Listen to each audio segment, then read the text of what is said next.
just funny.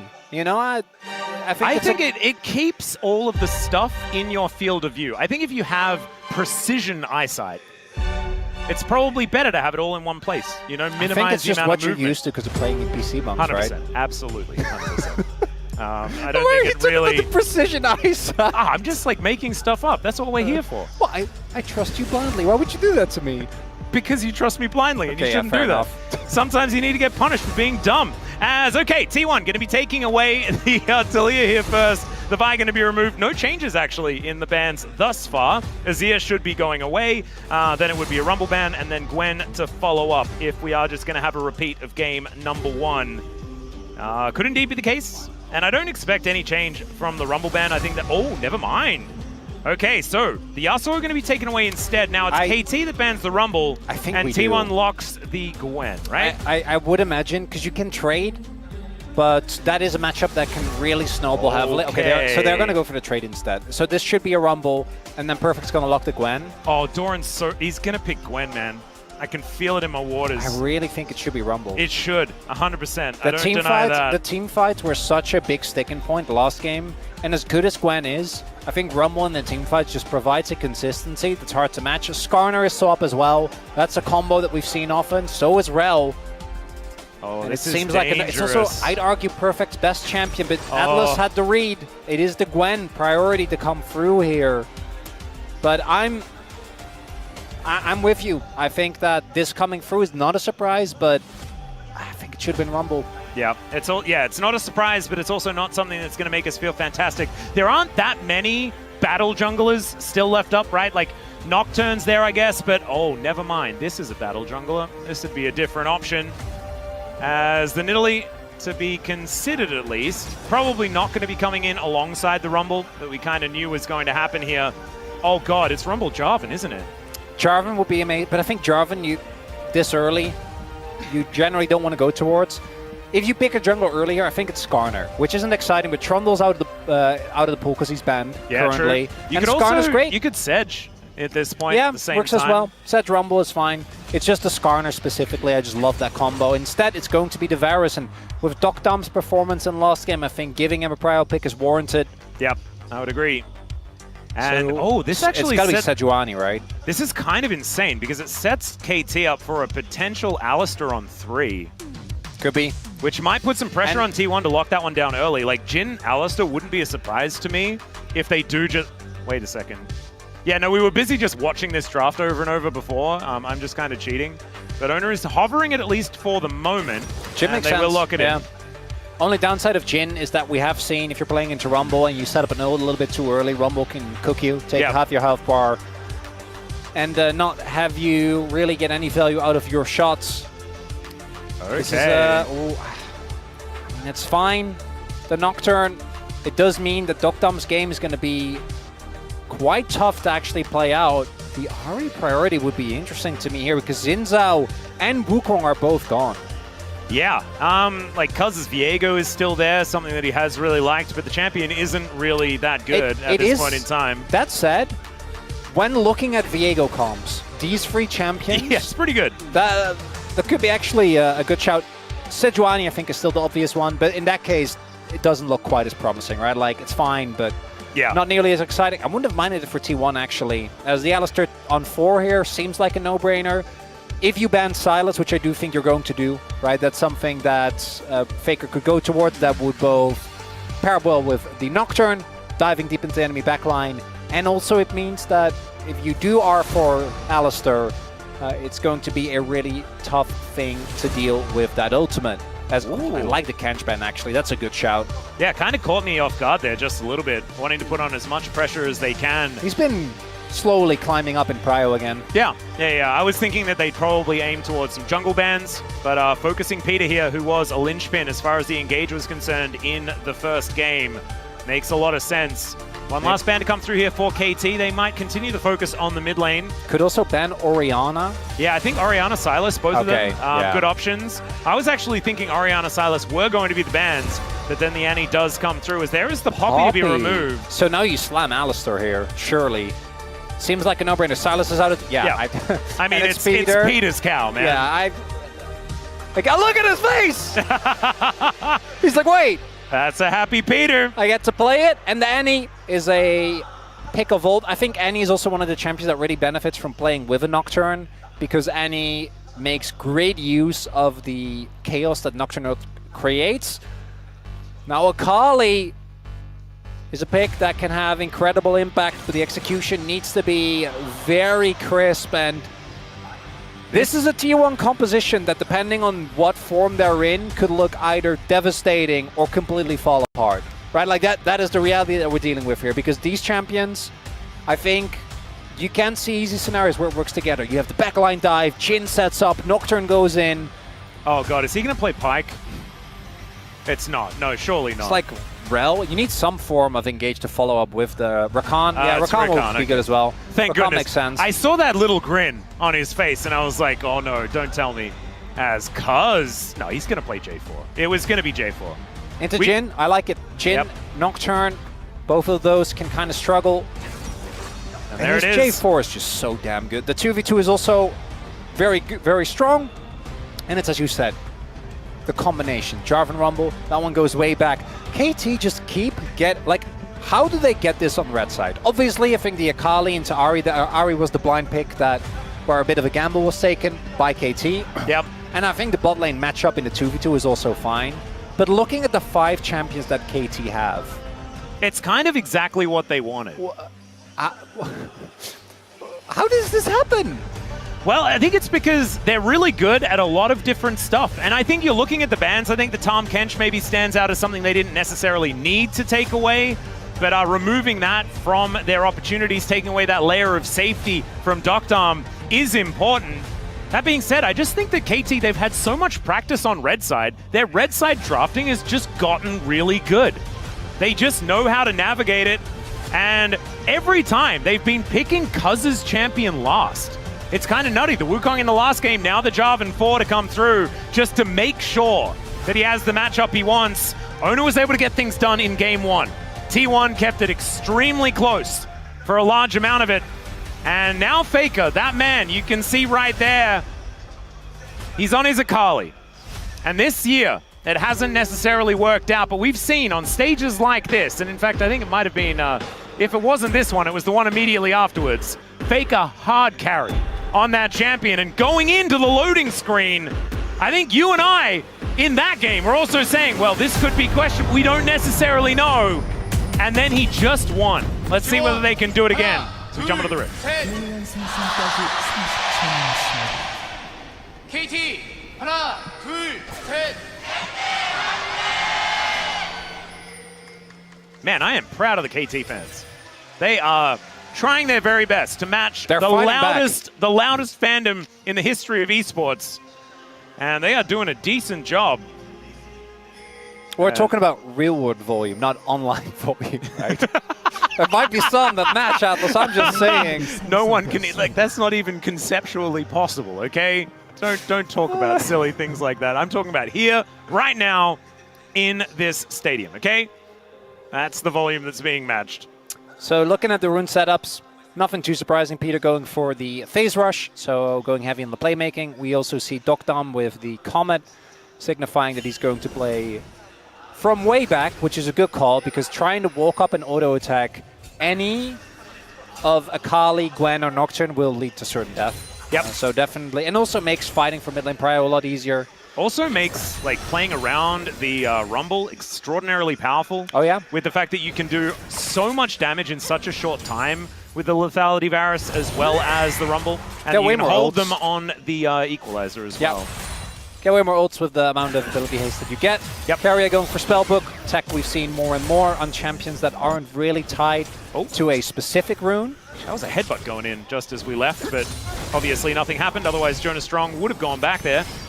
As PDD being aggressive, this is what we expect in this lane. You're watching, Faker trying to pick up minions underneath his turret. That doesn't mean he's doing badly. That means he's playing Akali into an Ahri in this early game. 5-point strike going to help him clear out these minions underneath the turret. And he has done very, very well on this pick specifically, navigating early games and staying pretty competitive. Yeah, it is just a hard matchup. It's why you go Fleet, why you go Resolve second, and why you go Doran Shield. So that is just inevitable until you hit 6. when you do get a little bit more. But that being said, you also still need to be very careful. This is often a game of inches, and you're just trying to get as much CS as you can. You're trying to just stay above the window where BDD can just go in, right, for a big play. If you get a little bit too low. And Faker's laning has unfortunately not been amazing. I think we saw it even in the last game. His team fighting, definitely up to par on the Victor. Yeah. But the laning just hasn't been going quite as well. I think a lot of that has to go down to BDD laning incredibly well. Well, in this specific matchup, it's also, yeah. This matchup is also hard, but yeah, I think that it's a perfect time to talk about the fact that BDD has really found a whole lot of form as he finds an electrocute proc there as well. Keria is here in the top lane, as him and Gumayusi have gone for a pretty early swap, 3.5 minutes, about as early as you see here in these games. And so Cuz, he's going to be taking himself a crab. Let's see where the Jarvan is going to go. Of course, you can be ganking at any time on this champion, and he could potentially look for an avenue in. He needs to be BDD needs to find a charm. Like, Faker needs to be a little bit lower. Might just go for an invade. And yeah, Faker kind of spots him out. It's just going to be a trade. Trying to set behind a Nocturne is always going to feel great because obviously he's so tied to his level 6 spike. But Oner, ahead of the curve on that one, and going to be fine. As we do now have Peter also in the area to help out Perfect. Yep, so it's not going to be quite a match of the lane swap as the Varus is kept towards that bottom side. And there is also a Jarvan down there as well. Keria on a ward. Deadly Flourish just going to hold the cow in place. I think that KT should be able to at least clear out this wave. Will Oner stick around to try and challenge for this next one is going to be the question, as he does clear out that ward. Yeah, with Nocturne, it's just not and really also, if you give away your position as well, makes the top side of the map very dangerous. I did get, I think Keria gave him the ward, but it's, Oner's just full clearing, right? Just wanting to get to level 6 as soon as possible. Yep. Cuz is the one that has a little bit more pressure on him to make early plays. But Jarvan isn't really the type of champion that falls off necessarily. I think he just has this very smooth power curve throughout the entirety of the game. Really the biggest thing you can do is go for like the early cheese ganks, right? One of the few junglers that can still level 2 gank. A lot of the ones that could have been taken out of the game. Remember Camille jungle? Yep. Well, back when you could hookshot Scuttle, and Scuttle had a shield, and then when you stunned it, the shield went away. Yep. That champion won Invictus Gaming a world championship. It did.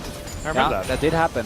One of the best skins of all time. Indeed. Probably the best skin I mean, it's the best. It's the best skin line of all time as far as those like the world skins. Yep. I don't think much compares to IG.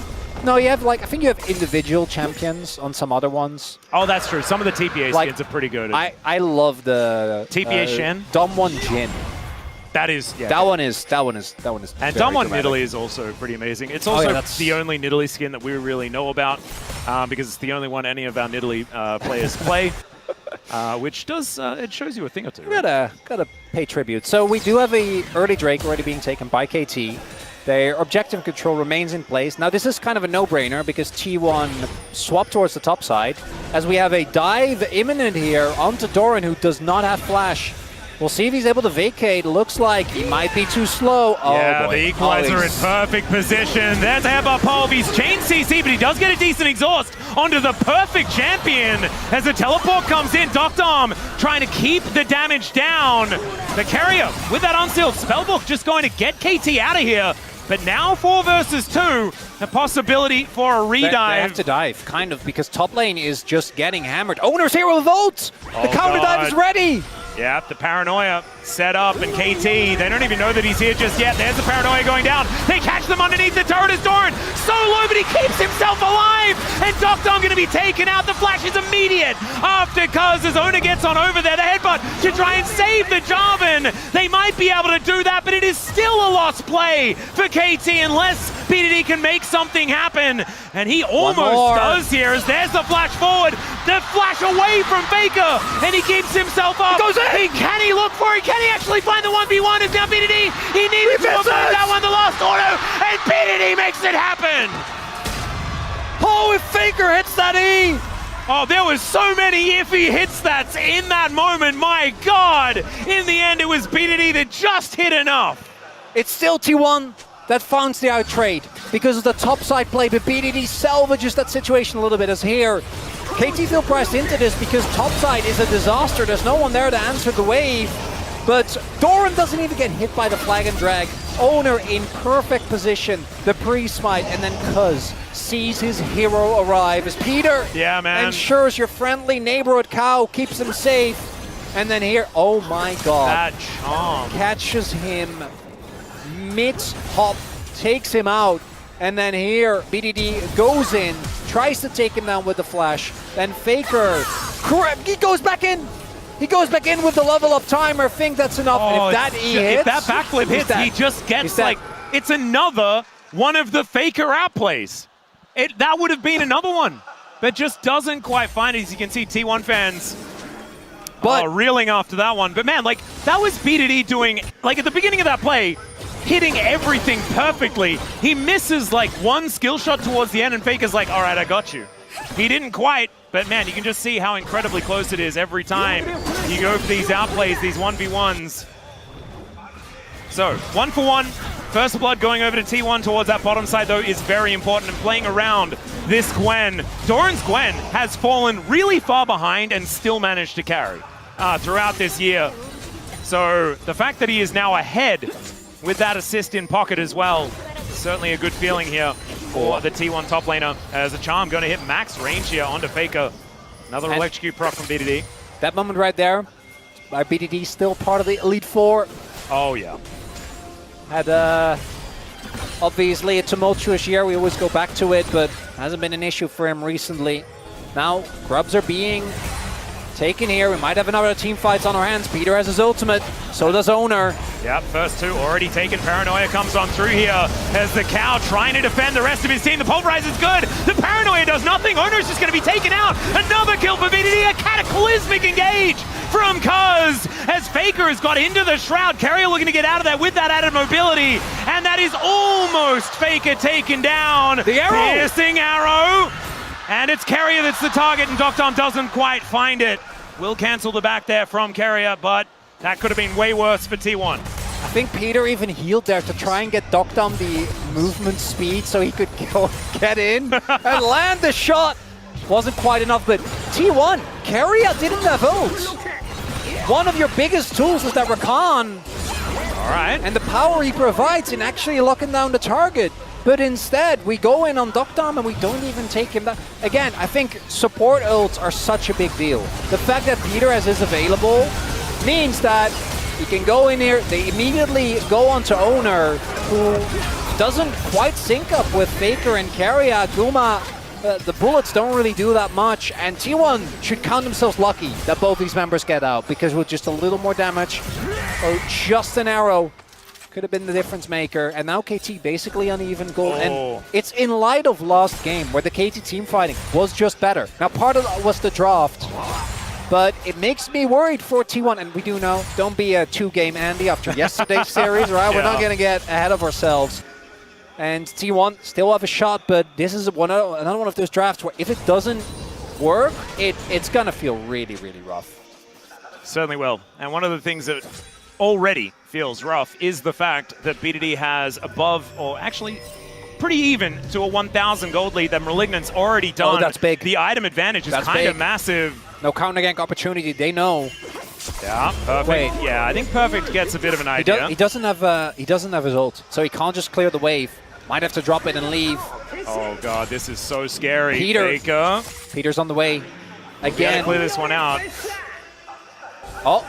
Yeah, Peter getting into position, and they decide that they're going to pull the trigger. The flash still available here as the exhaust. It goes down. The charm is decent, and Gumayusi going to be able to lock down the kill. My god, the turret does so much damage now that it's charged up. The Cuz is going to trade it for a dragon. And BDD is still pushing here towards the bottom side. Doctom unanswered here in the mid lane as well. It's probably kind of okay, as Peter is just going to continue persuading Faker from taking plates. Kind of depends on what the soul is going to be, whether KT feels good about that or not, because that is more gold going into their coffers. It's a mountain. Yeah, no, that's good. Yep, we're okay with that. That's it's a Jin, a Kali. I mean, the first two Drakes were Chemtech Ocean. Like, what? They can only get good stuff. Yeah, I'm trying to look like... I think Mountain is almost as good as it gets. Like Infernal and Hextech are obviously still ahead, but it's better than Cloud. I know you love Cloud, but no, I can see it. Into Gina Kali, even into Nocturne, I think you get a ton of value out of that. It's perfect. Might be in trouble here. Carry on the way. Let's see what he can do here. No flash available as he'll just get knocked up and will get taken down. No scrap shield. Well, actually did have it, but it's just not going to be able to do enough there. Snip, snip goes Doran. Cuz gets here a little bit late. Flags and drags, gets himself out. So that is Feats of Warfare over to T1. The answering feats of strength did actually happen here for KT already with their objectives that they have managed to take down. So whoever gets that first turret is going to upgrade some shoes. We're just dropping waves left and right. Now this top wave is just going to get pushed in by Faker. No one able to answer. That's going to be at least the plate, because that plate is about to drop. But before Perfect is back, might be an opportunity for Faker to shove in the next wave and get another. It's looking a bit dangerous as KT, they at least have some control of this mid lane. Gumayusi has been catching waves in here for quite some time, but he's Jin. Like, this is what you want to be doing in the mid game. You want to free up your support to allow him to roam around. Keria has been doing exactly that as BDD down towards the bottom side holds onto that lead that he has. They haven't been able to push this advantage, and especially the item spike that he managed to pick up. T1 have just avoided fighting around where BDD is.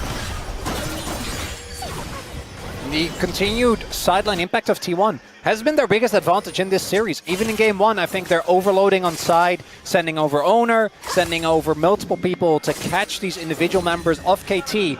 I say members, it's really just kind of been Perfect. Yeah. Part of that is just him being a top laner. Part of that is, I think, particularly like the play on bot side just now. That one feels a little bit more out of left field, but the top one was very telegraphed, right? In hindsight, probably should have just dropped the wave, left and waited for Peter, because if Peter is there from the beginning, might have been playable. But despite that, T1 haven't been able to really get ahead in gold, and those two Dragons Atlas, to me, they weigh heavily, because KT's comp, I think, in team fights functions quite well without too much setup, and for T1, you got to get at least one flank angle off. Nocturne helps, but that alone is not enough. No, not quite. And we haven't really seen, like, what KT really wants to do with this composition. You want to be layering Cataclysm and Equalizer together, Chains of Corruption over the top right. It is a wombo combo composition with BDD able to clean up. Fight. All right, let's see how this one goes. As Keria going in, does find out that there is a control ward in that brush. Doesn't get any more information, really. Doran shows up to the battlefield. And the Gwen, we need to keep our eyes on her. She's going to be such a problem for KT. Piercing arrow coming down as now Doran looking to start off the fight. The exhaust comes through, but Doran not really getting too much done. Is now so deep his Oner, but he takes down the Varus and flashes away. There's that Cataclysm we were talking about, but they've lost so much of the damage. There it is from Faker, finds the ulti, but doesn't go in on the backflip towards Cuz. Didn't want to sacrifice himself, and in fact, they've got their pick. They're happy with it. Got the pick on Doctor this Varus. It's a nigh unplayable game. Doran finds him first. Oner knocks it down. Now KT will be able to answer towards the bot side of the map, but more gold going into the pockets of T1. Herald also possibly giving them the opportunity to set up for a mid lane turret take. Yeah. That's good, but it's still, I'd argue, a relatively even trade, right? Like, yes, it was nice. I mean, it's feats of strength going over to KT with that first turret. KT could have TP'd Perfect in, but instead they made the call to just go for the turret. And I want to look at how Cuz survives here, because starts over with Doctor, the exhaust comes through, Doran basically murders him, and then obviously Oner is able to very easily get the kill. Good flash from him to not get locked down, and then Cuz goes in but doesn't quite find it. I think Faker that doesn't hit the ult. If he hits the ult, he just dies. Can't go in on the flip, as you highlight, because if he does go for the flip, then there's two champions that can interrupt him, and he probably just ends up going down. Yeah, it's just a 1-for-1, and maybe the 1-for-1 is fine, but it's also completely okay just to walk away. So Doctor trying to take some pot shots here in the mid lane, both him and Gumayusi with similar jobs in this game. But looking like it's a lot more difficult for Doctor at this point in time, especially with the fact that Oner does have the just Varus doesn't play the game button. Yeah, that feels a little unfair. Now the upside for KT is that they do have a lot of threats on their comp, but if they keep falling further behind, and like we have this Fed Gwen, we have Gumayusi that is hard to get to unless you fully commit. These fights are not going to look good. Both Perfect and Doctam are pretty far behind, and we need to see this actual combo of the Equalizer And the power in teamfights has to be used. They're going in. They're going to find the angle once again. As yep, Dom not allowed to play the game. As once more, Keria goes forward, finds a weakness. One more time, the equalizer this time is going to come in. The pulverize on top as they take down Doran, but it's a 2-for-1. KT still fighting uphill, and there is a stun on a VOD, locking him down. He gets under the turret. That is still a man advantage here for T1, and a dragon free for the taking. And the heroics from Peter means that the fight isn't a blow-up, but T1 still so happy with that. Dom again focused down immediately. So much backline access there, but this one also kind of felt like he was just out of position. If it's just Oner getting on top of you, not all you can do is a possible retake angle. I'm kind of wondering whether they want to go for this, but feels like, yeah, it's already too late. They seem to realize as well, so maybe just looking for the shove. And a bait with Peter waiting in the brushes here, but it doesn't look like T1's going to fall for it. Yeah, this is some funny business happening. Oner. They're going to see whether they can lock down Oner, as he's not going to get charmed up. That's a great spell shield to make sure that he survives. And so, yeah, it was cheeky, it was cute, but it didn't quite work out. Okay, you can see, though, there is still some fight in KT, and a 2,000 gold lead is not going to be able to win you the game. I think he wants to position safely, and he will generally die in these fights, but you can't be that far up when there's no protection. You need to be behind your team, regardless of where T1 is, right? You need to be on the other end, and then Peter here does a good job of mitigating, but T1 at this point have already won the team fight. Yeah. Taken out the Rumble before he can really do too much. Taken out the Varus. And these fights looking way better for T1. That's the soul point denied. And these mid-game fights looking so much cleaner compared to game number 1. And we're really, like, this is what you want to see out of a blue side team. That first pick finding you the value. Oh, yeah. And they've been playing around Doran. He's been able to get the work done. And even though he got taken down in the last fight, he got so much value for it. As, yeah, this is not the value for KT, although a lot of movement speed, even though he's pretty scared, still not going to be enough to save the Rumble. Goes to 0 and 4.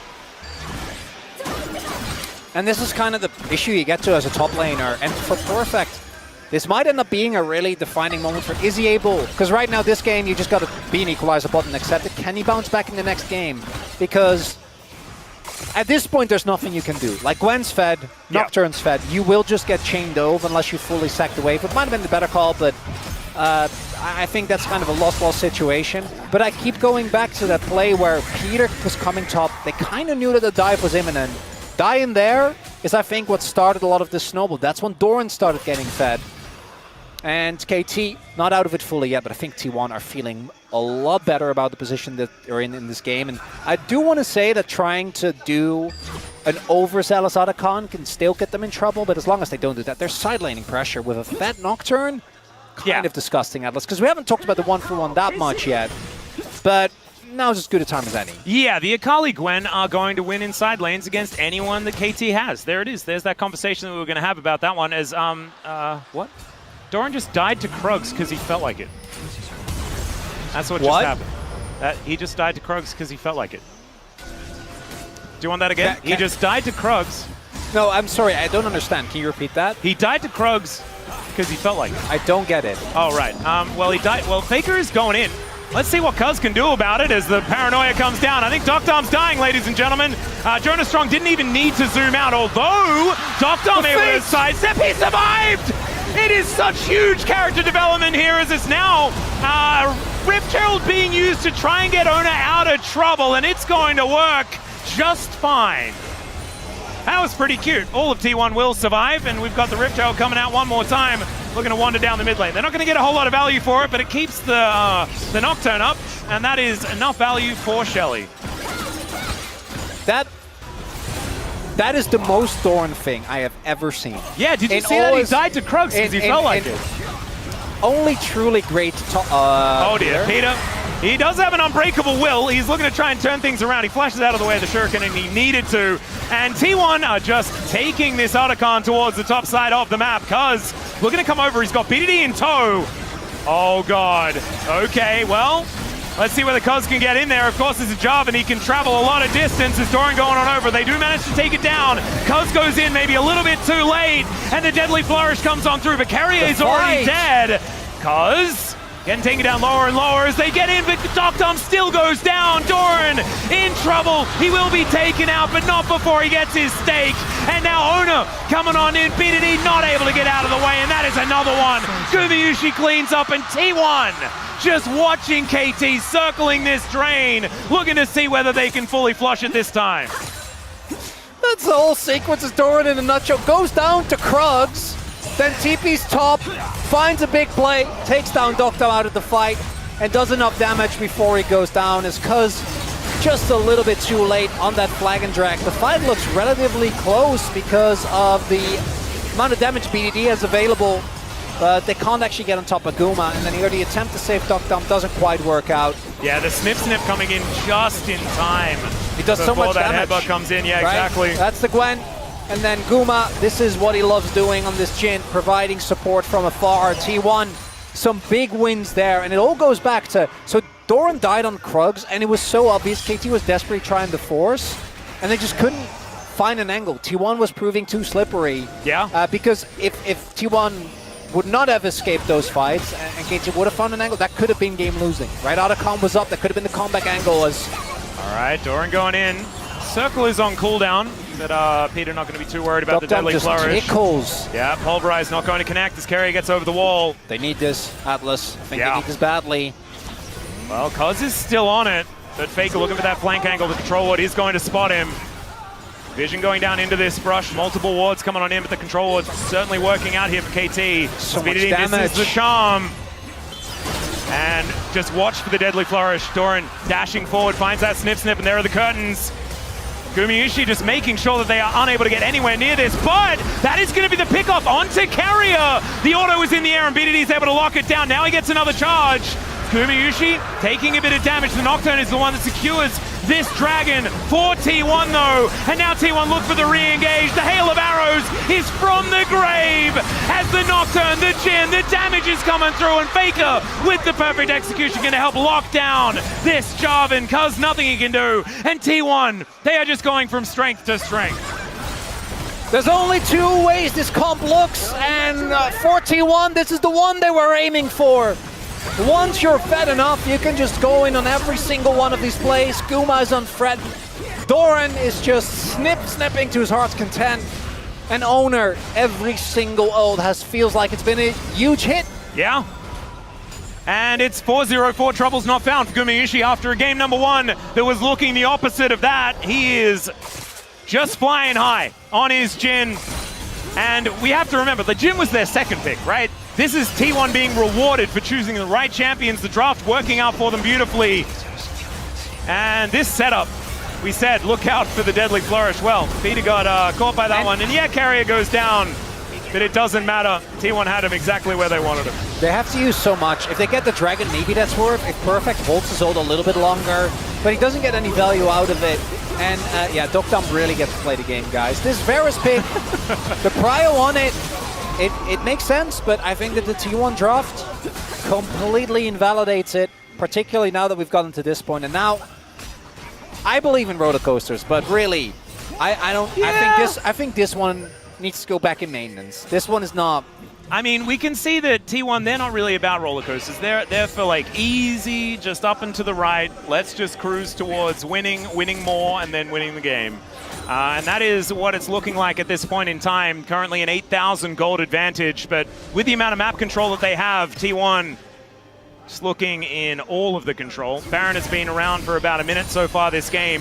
KT gonna have to be worried about that being snuck away very, very quickly. Like, if Oner and Doran like hang out around the Baron pit for like more than a couple of minutes, KT need to be worried that it's just gone. Yeah, it'll go down very, very quickly. Now, T1 also starting to get these Drakes. And Mountain Drake, when you're ahead, I think just feels amazing as Doran. Okay, they're trying to collapse. Yeah, getting that flank angle as Doran almost kills Perfect before anything happens, as BDD continues to be the only one with kills on his team. The trade for the Baron looking to come in as Doctum. Unfortunately, he was on vision of the enemy team. The Shuriken backflip comes through, and Faker is going to be able to lock that one down as KT. Looking to try and answer still. Peter is in position now, but another deadly flourish can hold the cow in position. They got to try and find a fight. Now that Doran is dead, but I don't think they're going to get one. T1 disengages again. They do stop the Baron, so I guess there is that. It's a trade up, technically, for KT. I mean, Dokdam is not really playing the game. Oh, Faker, he got caught on the flank. They know he's behind them. Oh, this is, it could be a good angle, though, as he goes into the mist. Peter does have an unbreakable will. And now they're looking to try and turn this one. The spell shield just doesn't quite work there from Oner as he gets over the wall. He's inside the Cataclysm. The Pulverize, no, it's a grand entrance from Keria that locks him down. There's the Pulverize, but it's too late, and it does not do anything. Beat it either. He's got a really cool hat, and he's got some resets. Gumayusi is Captain Jack, though. He cleanses it, and he's able to get the triple kill here for T1. They're looking for a Baron, and I don't think KT are coming back in this one. And despite BDD's heroics, not going to be enough. T1 are bringing us to a certain 1-in-1 here. Wow, KDA is ruined already. Might as well try, right? Look for the Guma. Because there's no jungler. Oh, yeah, okay. There was only a 4th shot on Jhin, which ends up being enough, but yeah, also, that probably does more than Smite. Yeah, I'm sure as soon as they started this, Guma's like, guys, someone match him, someone. I know how this goes. Yeah, you I've don't seen this Guma movie the before. Guma. And here, I'm like, do they invest too much into killing Dokdam? Ends up being fine, even though they throw Keria's ultimate into him. Because, as well as Oner's, because Oner doesn't really have a cooldown on his ult. I want you to look at how fast that times out. And then here, look how long it takes to actually kill him. It's kind of insane as a... In the meantime, we've got another engage here from Oner, who oh my god, okay, Gumayusi, those bullets are doing a little bit too much, as they know exactly where KT's bread spotted. It's BDD, and he is just going to get obliterated. That is Oner once again. Like, his scoreline must be absurd right now. Yeah, 7-2-8, not too bad.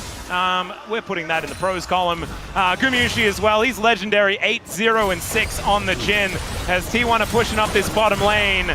And it is all over but the Cryon, and the Cryon is about to ensue as this Nexus is very close to dead. And we're gonna have a best of 3 for all the marbles on this road to MSI here in Busan. Has Perfect able to dash cannon his way out of the Deadly Flourish, but I just don't think that that's going to be enough to save anything.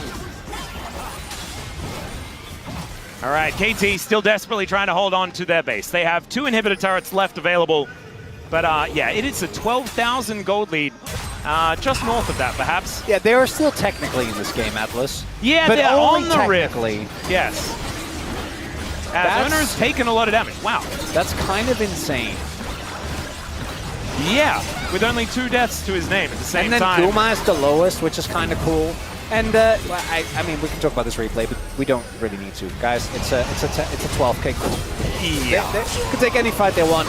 I want to talk a little bit more about how this game played out, right? Because in game number 1, what we saw was T1 overloading sides early, trying to ensure that they got leads on their individual members, and then using those leads in an attempt to set up objectives. But the objectives went mostly to KT, and KT's team fighting was just way better. In this game number 2, they're opting even more into that strategy, right? Like, we're going really ham on our solo laners, and really anything else is... guys, okay, yeah, but Pulverize, they're going to see whether they can kill the Nocturne, who just turns the lights out. The quickness getting so much value, and KT, they haven't been able to take down Oner. He's still alive, as BDD just goes golden to watch him regen his health bar. Yeah, that's called Oner catching the kitchen sink and throwing it back at KT, and KT falling over. Doran, he might die, but I mean, right now KT are doing about as much work as the Krugs this game. And he doesn't even fall down. That's going to be it, guys. T1 gonna even out this series here in game number 2. And this is the T1 everyone wanted to see here in this road to MSI at Busan. A best of 3 now for all the marbles. And that's a KT scoreboard if I've ever